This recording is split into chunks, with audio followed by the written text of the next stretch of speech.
Ani Pime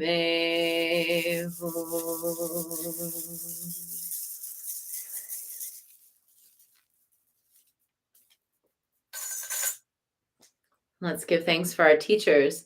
May all of my blessed teachers enjoy long, happy, healthy, productive lives and great support for their good works. May all beings benefit from their wisdom. May they enjoy a swift and happy rebirth.